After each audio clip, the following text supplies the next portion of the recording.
Welcome back to Drawlords, where we make all sorts of D&D builds.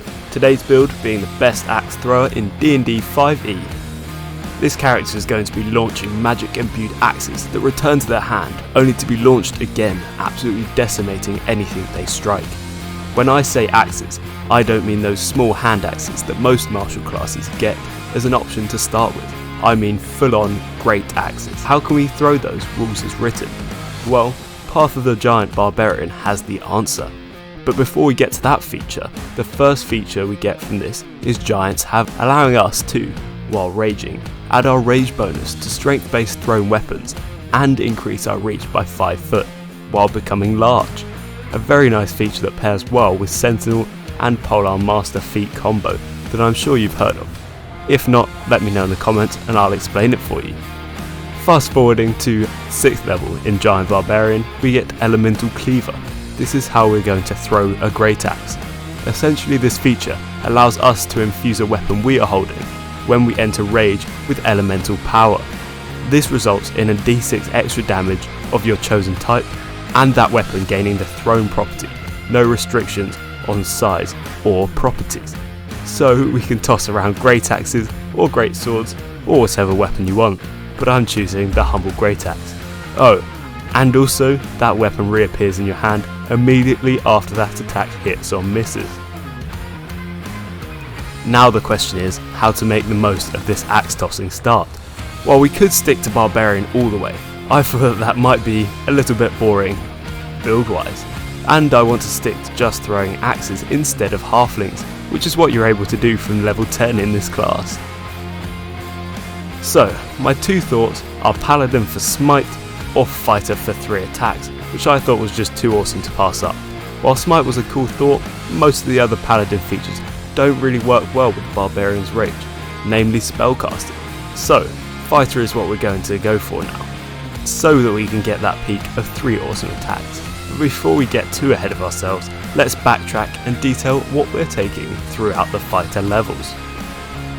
A couple of different options stuck out to me, the first being the tried and true Battle Master, but that is so useful that it starts to feel a bit mundane, so I turned to one of the newer fighter subclasses that just so happened to also be linked to giants, the Rune Fighter.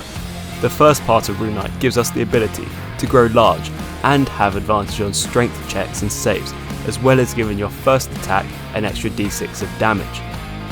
This can be used proficiency times per day. While this doesn't stack actively with our rage feature, the extra damage is useful, and if we want to improve our strength but not waste a rage, or have run out of rages, we can use it that way too. Either way, this isn't the main feature that we want from Rune specifically. The feature that we want are the runes. Eventually we get 4 of these, but we start with only 2. The first and best we're taking is the Fire Rune. While the passive double proficiency in a tool you're already proficient in isn't amazing, the active 2d6 fire damage as you summon fiery shackles around your target, which force a strength save against being restrained and take 2d6 fire damage at the start of each of their turns. 2 things to mention, this can be invoked when making an attack, no action cost, and uses our constitution to set the DC, as well as any other runes requiring saves.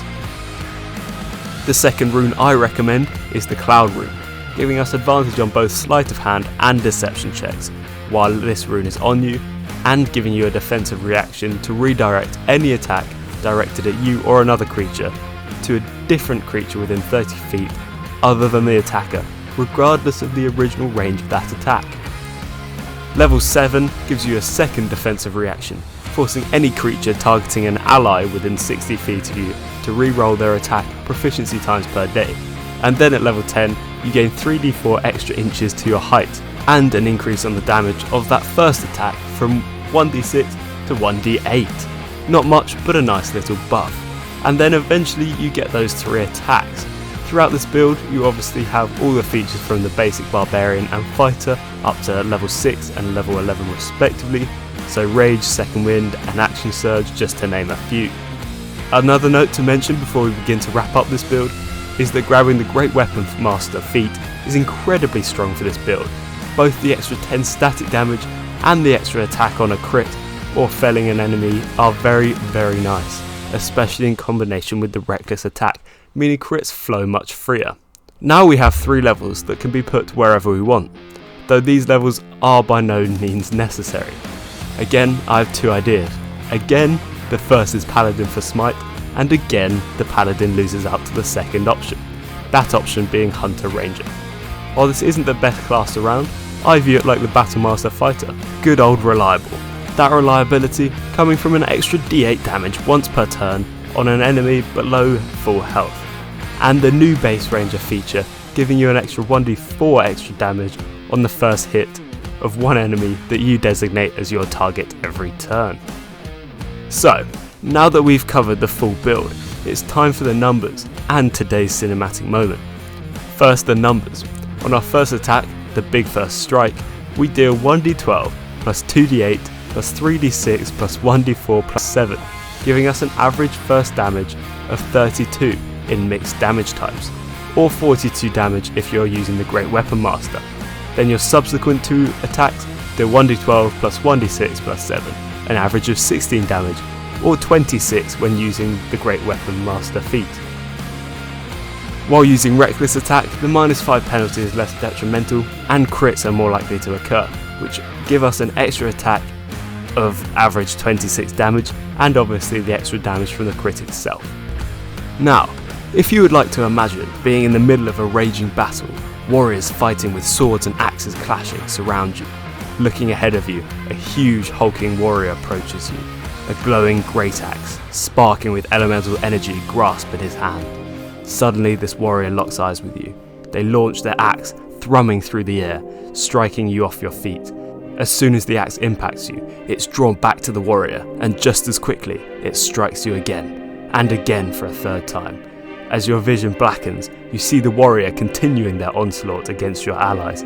Seeing this warrior cut down your ranks, you know this battle is doomed as soon as this behemoth steps foot on the battlefield. And there we have it. Don't forget to check out the Fiverr page in the description, as well as the Instagrams if you want to get in contact with myself. If you have any build ideas, leave them down in the comments, and I'll see you in the next one.